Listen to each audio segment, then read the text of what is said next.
This is Olivia Green interviewing Brandon Henry for the HBCU Radio Preservation Project. It's currently 10:42 a.m. on December 2nd, 2025, and this interview is being recorded at WEAA in Baltimore, Maryland. Okay, first, Brandon, can you please state your full name and your relationship to Morgan State for the record? All right. How y'all doing? My name is Brandon Henry, and I'm a senior multimedia journalism student at Morgan State University. Amazing. And can you tell me when and where you were born? All right. I was born April 18th, 2004 in Milwaukee, Wisconsin. Okay. So I want to hear more about kind of how you grew up and the place you grew up in.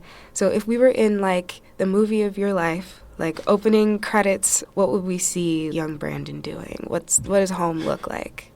Probably like action figures like WWE. I used to be really into wrestling and like playing the game and stuff like that, and like hanging out with my cousins, my older cousins, all at my grandparents' house, back in Milwaukee. But like I moved to Maryland 2011, so I would say like a bit of that too, like just getting adjusted, and then like meeting a lot of my lifelong friends around that 6th, 7th grade age range.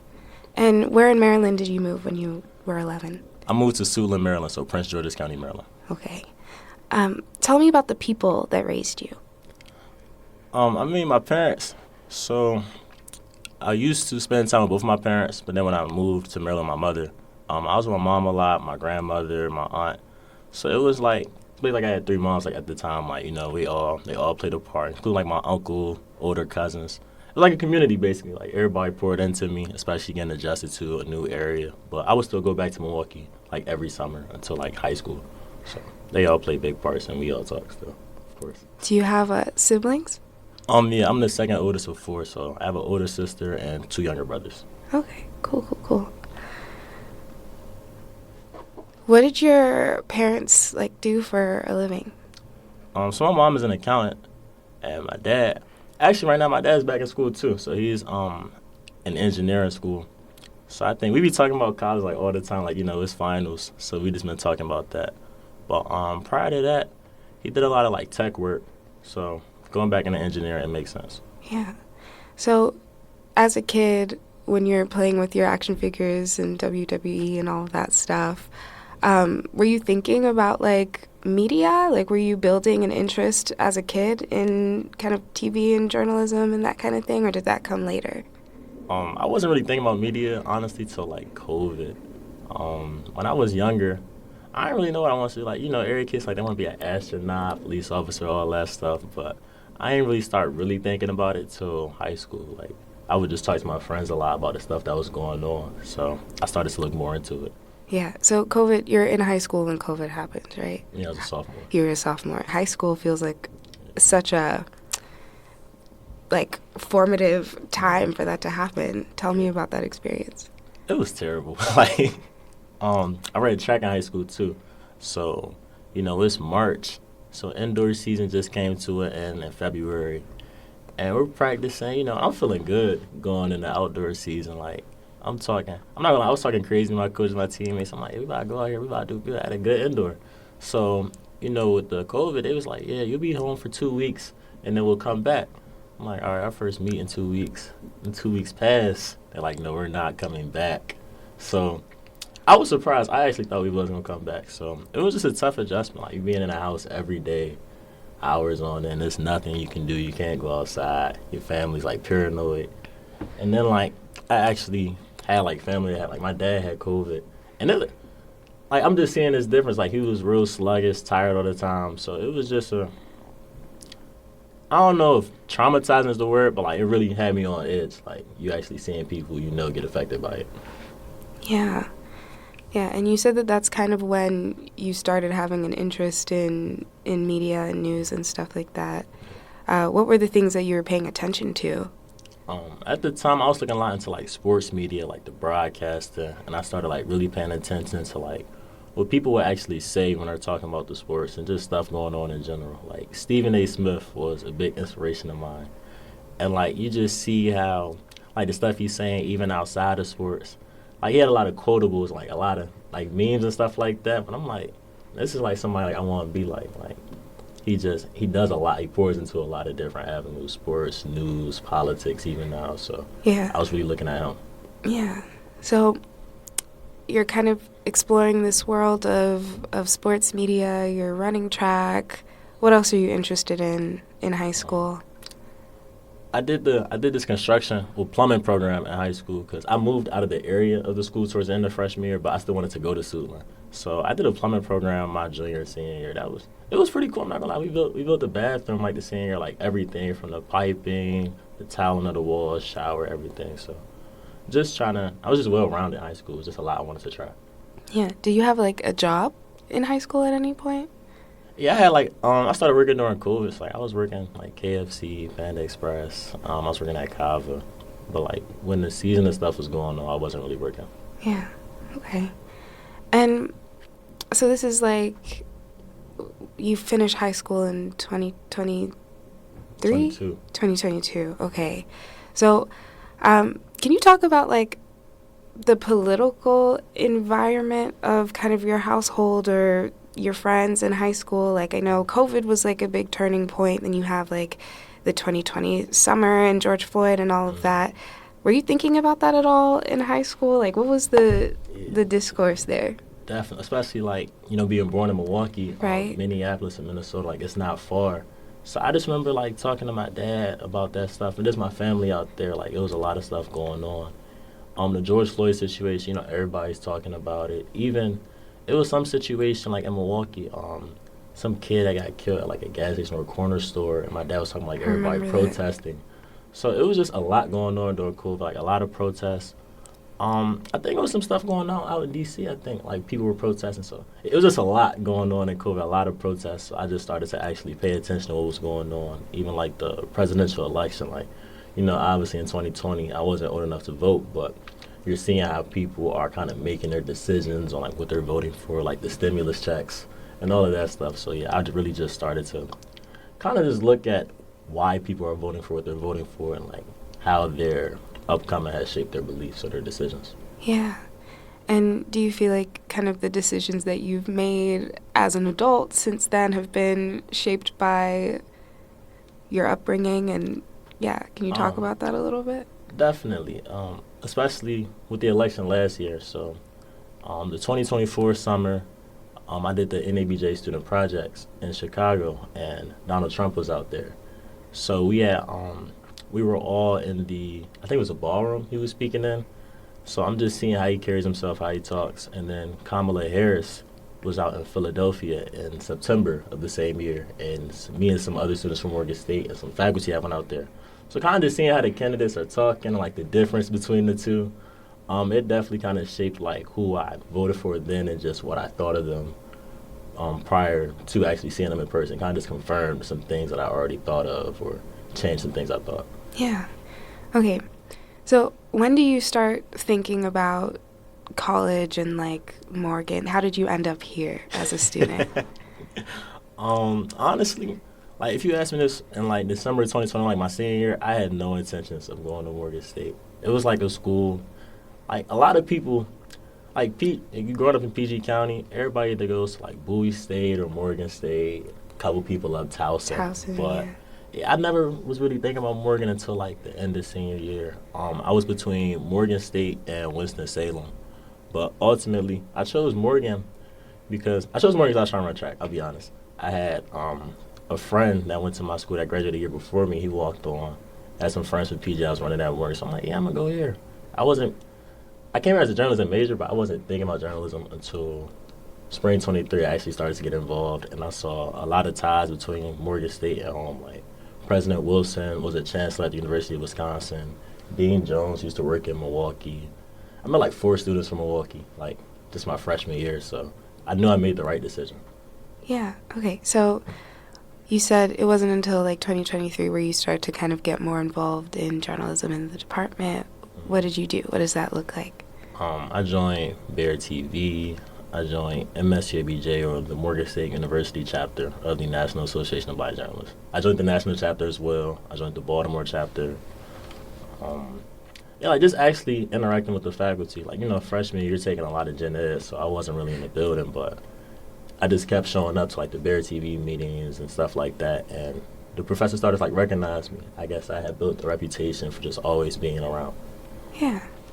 And at the time, I want to get a sense for kind of the culture on Morgan's campus, even now, if you could talk about it. Like, when you first started getting involved, what kinds of issues were students bringing to the table? What were you focused on when it came to programming? So, like the issues that were going on at Morgan in 2023? Honestly, I'm not sure if I like really knew. I would say like me personally, I felt like it was a lot of, not cliques, but it was hard to like kind of get to know other students unless like you had class with them or something like that. So I would say that was an issue.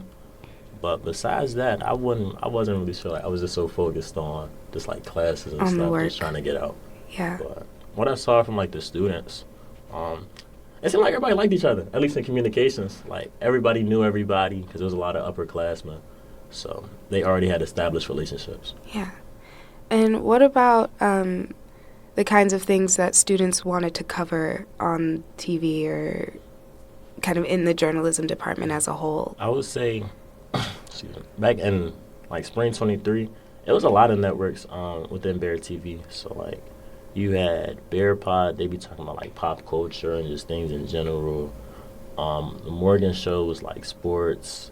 They had Bear Now where they would talk about like local news and politics. So, and they even had like cooking shows and things like that. So it was I wouldn't really say it was anything that wasn't getting covered back at the time. I would say now they still talk about like local news and politics. The Spokesman, the school newspaper, they're definitely more on as far as local news because it's not for broadcast. They can go out on the scene and talk to people, write it up in like a day. So a lot of things are still being covered. Yeah. So your involvement primarily, was it with the Morgan show and kind of sports coverage? Yes, I did a lot of the sports media. And then like MSU ABJ, this general events, but coverage was the sports at the team, like football, basketball. My first interviews was spring 23 with the softball team. I remember Anaya Hunt and Victoria Fletcher. They got pitcher of the week and player of the week, respectfully. So I still remember that. Cool. How did that feel to? First interview? Yeah, do your first interview, like hit your first deadline, like all of that. It was fun. I remember the first interview. I didn't know how to end the interview. So after I finished like asking them the questions and everything, and I had memorized the question exactly how I wanted to put it, like the statistics and everything. But afterwards, I was like, thank you. I remember I had the mic in my hand. I'm like, thank you for your time. And I just stood there. My cameraman was like, no, you can't do that. Like, you gotta actually close it. So it was a fun experience, though. But I would say it was a start of something, like actually getting the reps in and learning from mistakes, stuff like that. And like when you started doing it, did it feel good? You were like, oh yeah, this is what I want to keep doing? Like, this is cool. Especially towards the end of my sophomore year, the start of my junior year. Like at the end of spring 24, I learned how to edit with Premiere Pro. And then that's when I did the student project in Chicago. So like editing my own packages out there.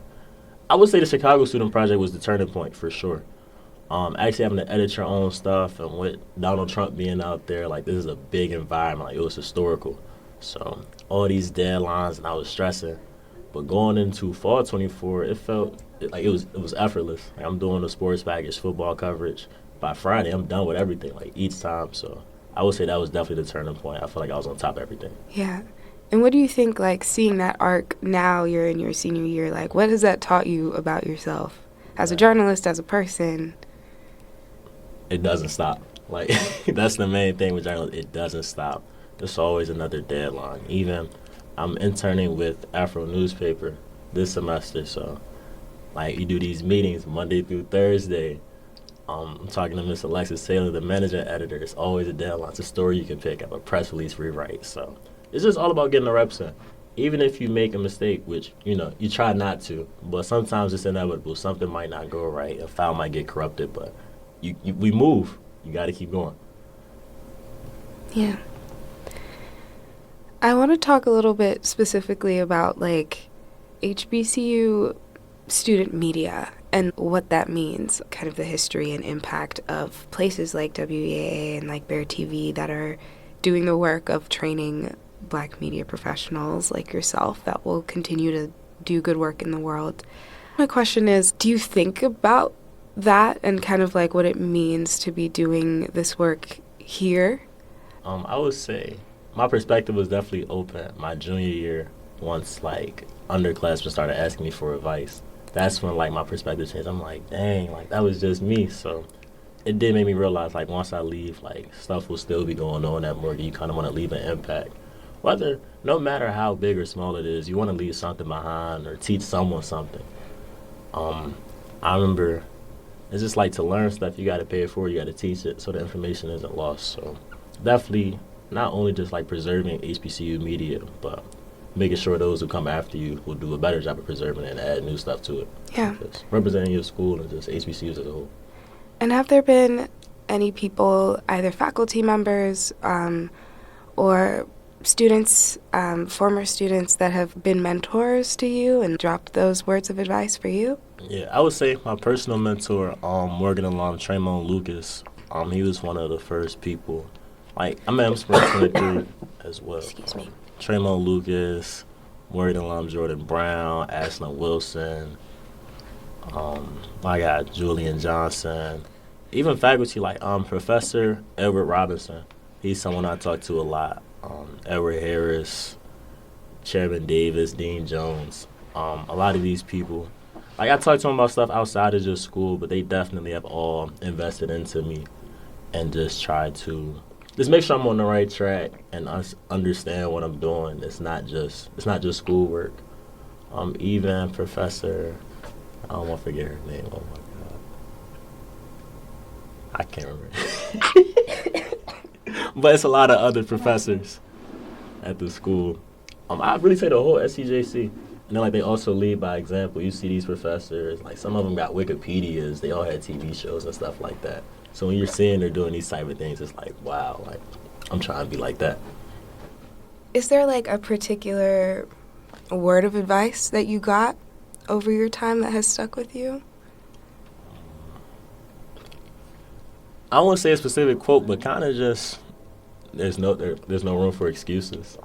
Like, you know, in college, there's a lot of stuff that goes on outside of just your schoolwork. Like, you may be dealing with something mentally or something unfortunate happened to you, but, like, life goes on, and you only get so many excuses until people are just looking at you differently or they're disappointed. So you gotta keep going. And is that what you would say to, like, an incoming student that was interested in exploring the media world or journalism world at Morgan? Yeah. It's like your freshman year, you know, hopefully not, but like your freshman year, your sophomore year, it won't really be too bad. I'm kind of business on my experience, but, like, you know, freshman year, sophomore year, it's nothing too major. But it's like once you get to junior, senior year, you're taking all these courses just for your curriculum, and you're heavily involved because you're upperclassmen. It's higher expectations. It's a lot more pressure, so you just got to accept what comes with it and just do your best. Can you take me through, like, a typical day in your life right now? I know finals are happening, and so things may be shifted a little bit, but, like, this semester you're interning. Are you still doing Bear TV stuff right now? Not this semester, I wasn't. Okay, so you have this news internship, you have your senior year classes. Take me through sun up to sundown. What are you doing? All right, so. Include, like, the fun stuff, too. All right, so today is Tuesday. It's not too bad. My classes, so I just had an internship class and then another class with the First Amendment, but I already submitted my final for that class. So woke up at around like 8:30, 9 a.m. meeting with Afro and the other student intern. I'm doing this, and then after this, I'll probably just eat, work on some other articles I got to do, work on some finals. But, like, that's really that. Like, Monday through Thursday, 9 a.m. meeting. Monday, Wednesday, Friday, I got a 10 o'clock. I got a 2 o'clock, a 3 o'clock. And in between the 10 and the 2, probably go to the canteen, go eat, talk to whoever I see, or I might hit up my friend Jordan. We go in there, we just rap a bit. And then after my classes, if I don't have any work to do or anything, I might go up Towson. I might watch some of their games, get some food, something like that. But it's the same thing every day. Like, I have a routine at this point. Yeah. And so you're going to be finished in the spring? Yes. Congratulations. You're Thank almost you, there. thank you. And so what are you thinking about after you're done? Yeah. I think after I finish undergrad, I'm still deciding, but I might go into grad school. The 24th summer again, I did a program at NYU. It's now known as the Ed Bradley Journalism Fellowship, but it was the Black Male Journalism Workshop with Professor Jason Samuels. So he opened my eyes to grad school, and then meeting like Jordan, well, not meeting Jordan Brown, but talking to Jordan Brown, meeting students like Miles Johnson, and it was this guy named Ryan. Mm-hmm. But just doing that program and kind of seeing how it is for grad students. Like Miles Johnson was somebody I was looking at a lot because he does the sports media. He's actually the co-host of our podcast. Yeah. So shout out Miles Johnson. But like really looking at that and then talking to Professor Robinson. I didn't know he did grad school. I'm not going to lie. I know he went to American, but he was like, yeah, he worked a bit, but then he went to Johns Hopkins. So I'll probably go into grad school, just get a little bit more experience and still like intern and stuff and then go from there. Nice. And I know that there's like a lot of different ways to do sports journalism. There are people that really like being on the sideline and kind of talking about the nuts and bolts and technicalities of the game, and then there are other people that are kind of more kind of broadly focused on athletes and sports culture and like what that means in a greater sense. Have you at this point gotten a sense of like the kind of sports journalism you're interested in doing? Yeah. If I go into sports journalism, I like more so talking about the people rather than like the player. Yeah. So, athletes, like even like when I played sports when I was younger, it's like you're only going to play for so long. So I kind of want to know about the people outside of the jerseys, outside of the uniforms. But even after summer 24, like with the politics, I got interest in local news. So I've been doing a lot of that lately too. But I kind of want to go into both, like experience both, and then when I get older, kind of go into teaching. Oh, okay. Do you see yourself teaching, like, at the college level, teaching this kind of stuff? Okay. I kind of want to teach in college, or maybe a little bit of high school, but more so college. Yeah, nice. Okay. I want to backtrack a little bit and talk about some specific moments, like, in your reporting career at Morgan. You talked about your first interview with a couple softball players. Were there any other stories that you covered that were particularly like good learning moments? I would say some of my more memorable moments. One of them wasn't even like a story I did. I was just around. So my sophomore year, fall 23 specifically, me and some of the other student reporters, we would go to the football practices in the morning. And you wouldn't stay there the whole time, but you would kind of go there towards the end, kind of catch some of the coaches, the players, and just talk, see what's going on.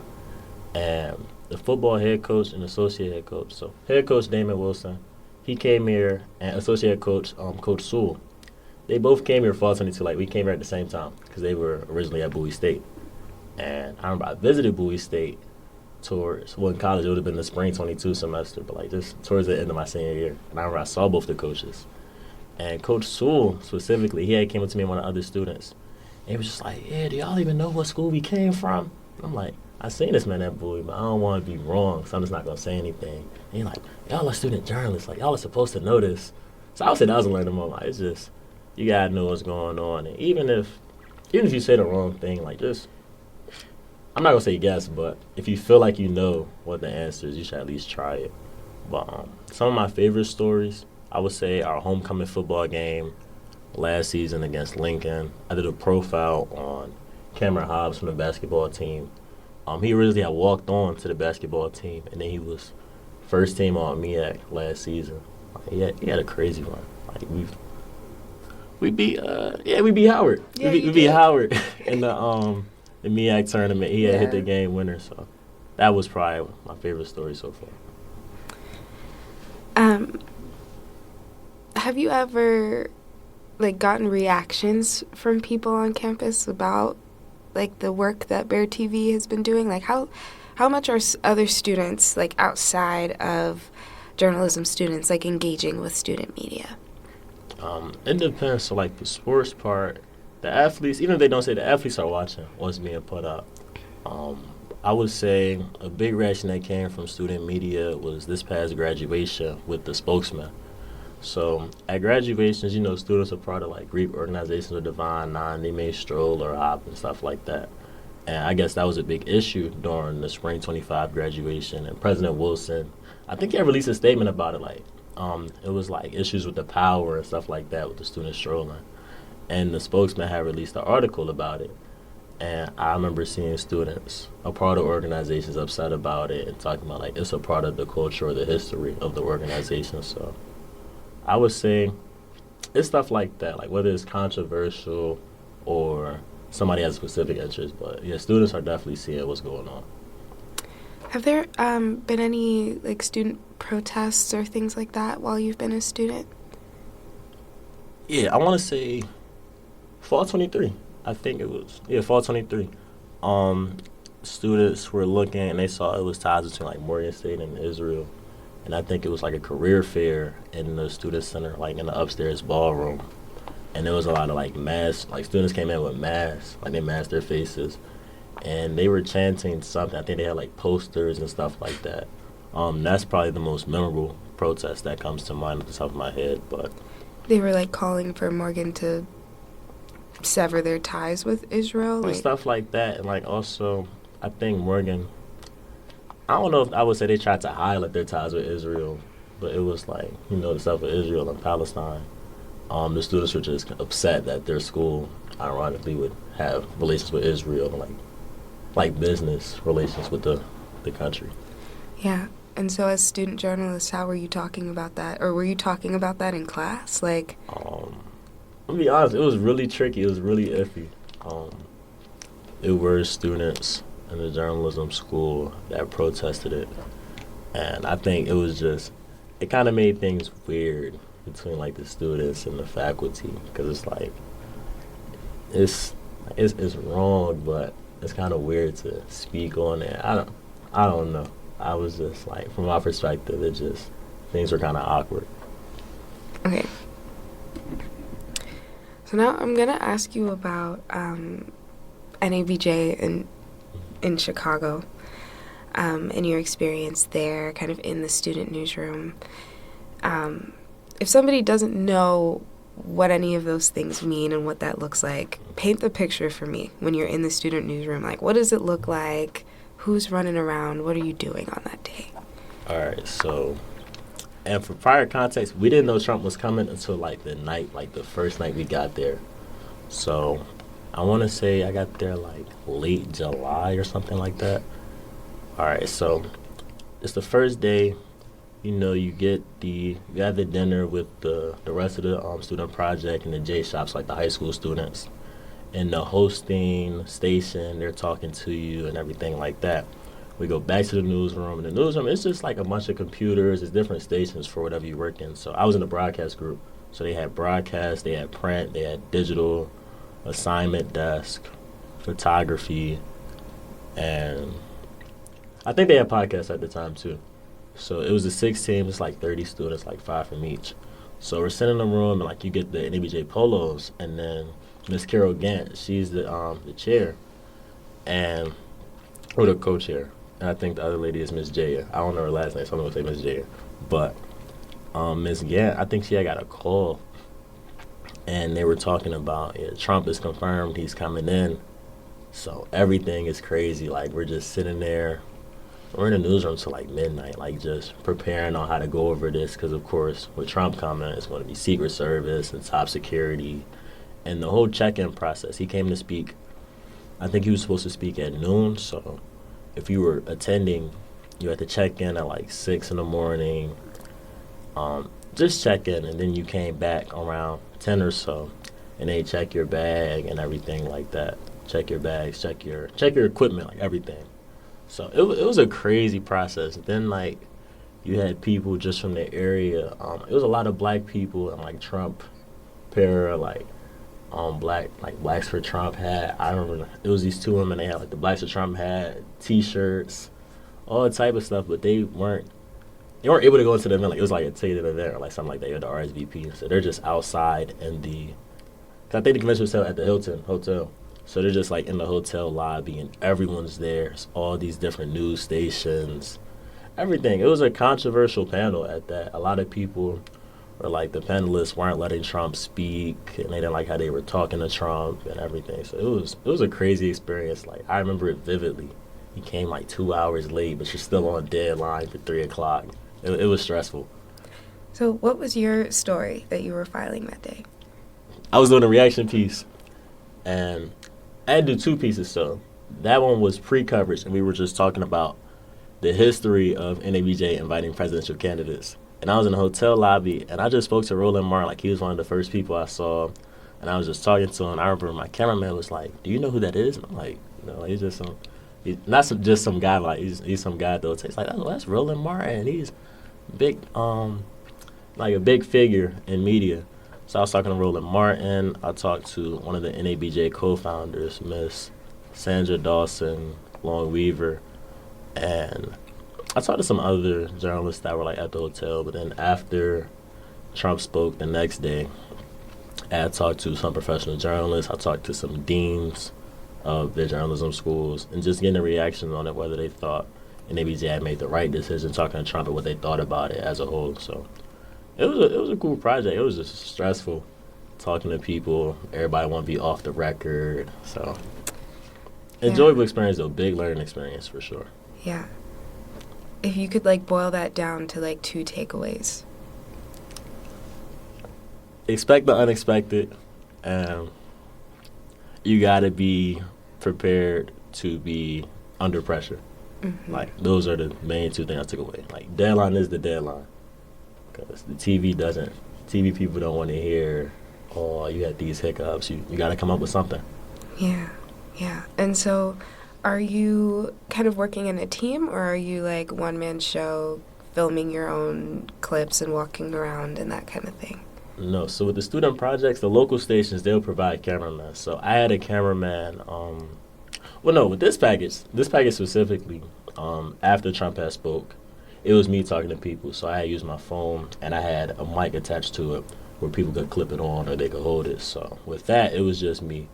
With the pre-piece, the pre-reaction piece in the history, I had a cameraman, but you still had to edit your own stuff.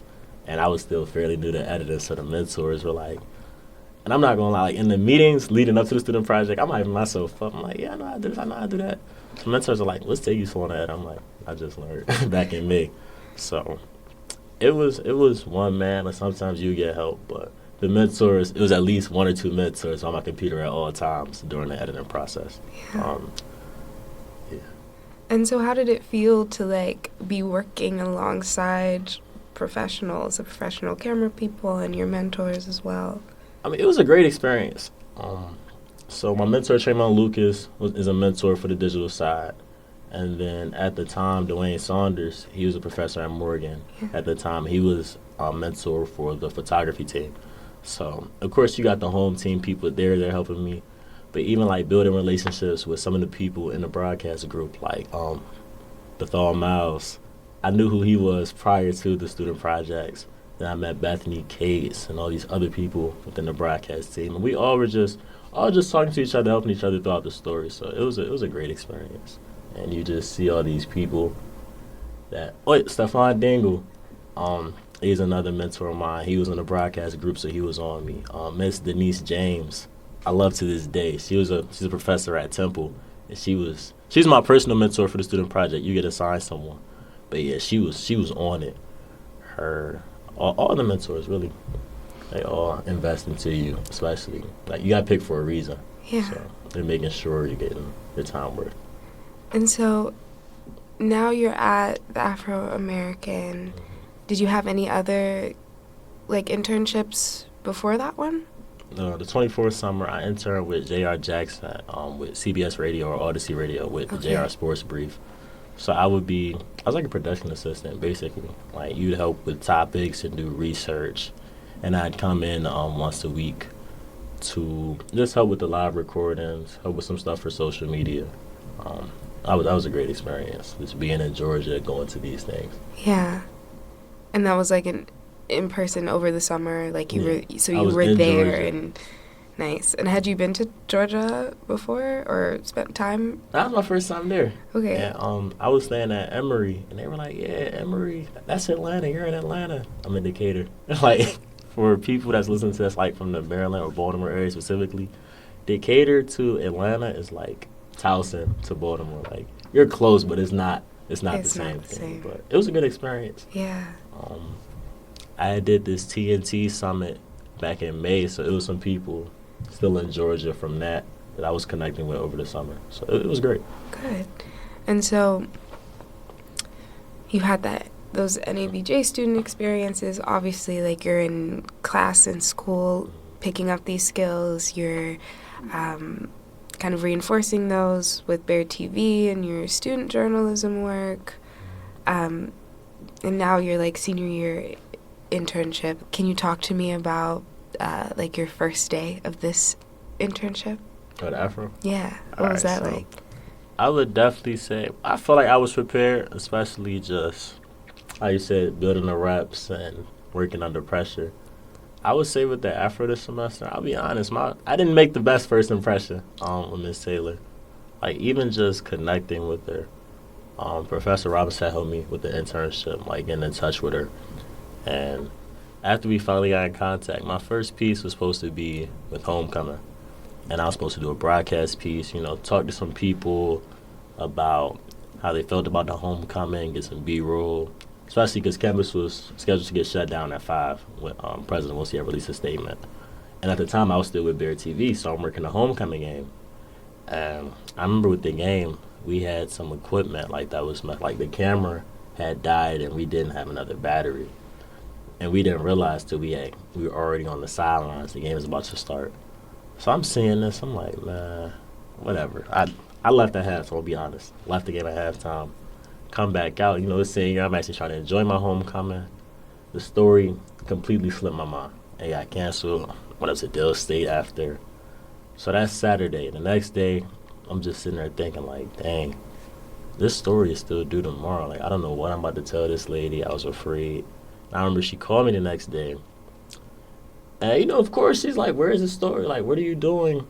Like, this stuff wouldn't apply in the real world. And I think that was a wake-up call. Like, all right, like, I'm treating this like it's a class. Like, this is actually, like, a real newspaper. So, since then, it's been not smooth sailing, but it's been a lot better. I've been a lot better with deadlines, with finishing stuff, going out and actually doing the work, even if I may think it's inconvenient, which I wouldn't really say that, but, even if it's a story you're not necessarily interested in, some people are.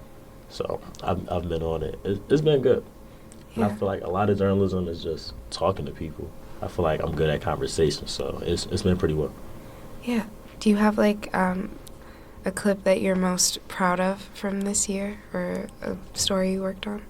I would say my favorite story, especially so far with the Afro, I did a breast cancer awareness profile, and I felt like I was especially interested in that.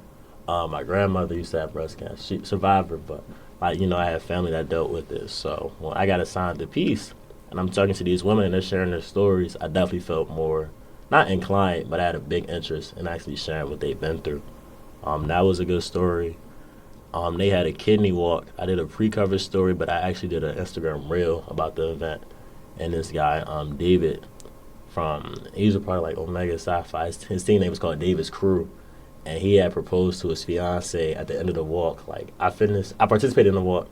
And when I finished, I just see all these people, and it's like a red carpet, and they have all these pictures posted. They were letting anyone that wanted to be a part of it, like, hold a rose. So I was a part of that, but also, like, filming it. Like, it was just a good thing to be a part of, and you're actually seeing it. So those are definitely my two favorite stories of the semester. And do you have anything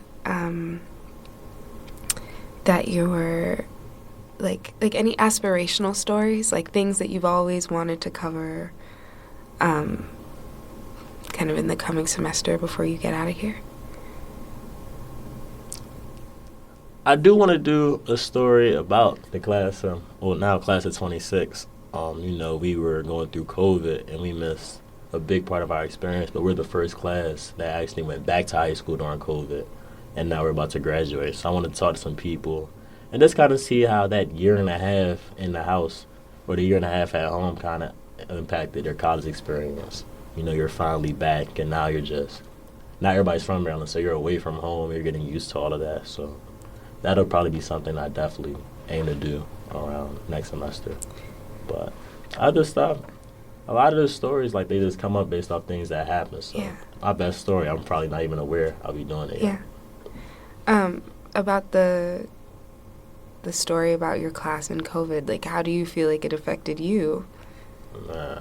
It was a tough adjustment. Like, fall 22, especially considering, like, I only came here trying to run track. It was hard. Like, there was a lot of mental stuff going on. I remember talking to my mom about it all the time, and we were just talking about, like, going to the counseling center. So I feel like I'm not the only student that went through that at the time, or even not just freshman year. So just the mental aspect, how it impacted people, you getting back to actually associating or talking to people that you don't know. So that'll definitely be probably the main scope of it. Yeah.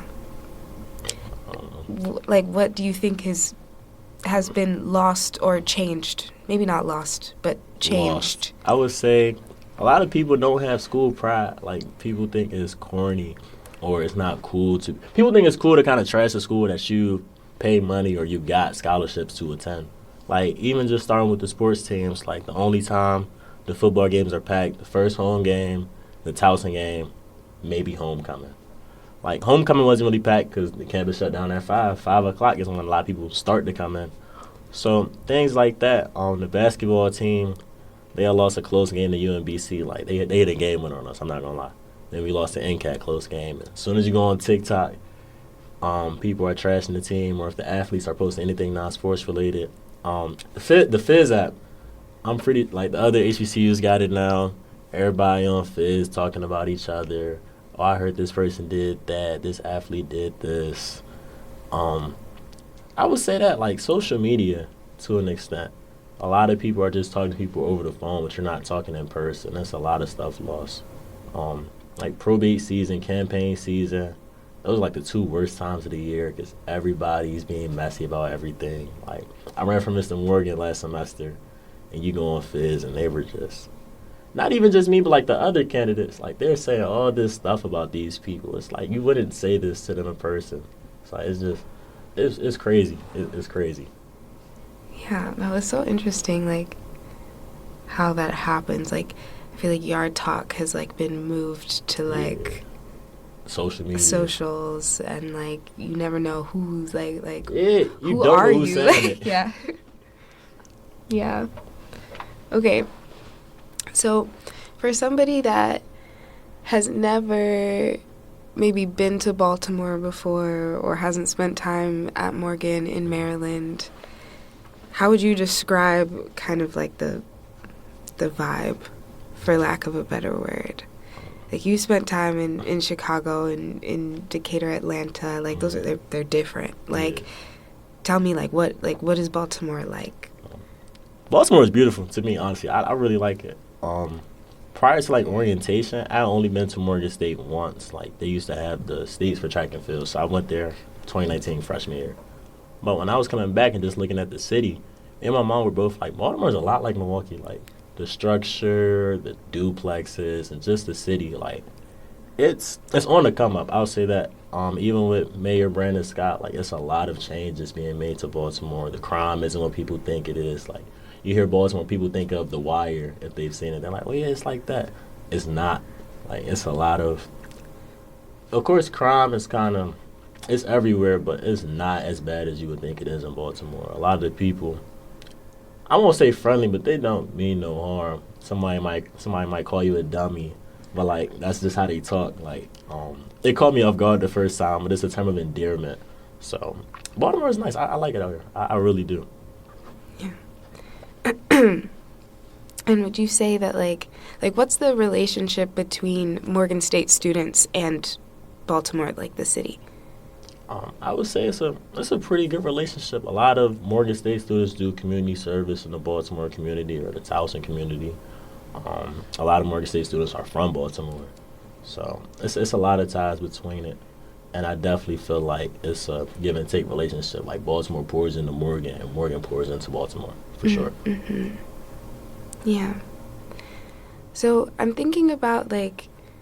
WEAA since we're here, and the fact that it has such a kind of broad reach, not only on the campus but in the community. Like, it's a very widely listened to and respected station.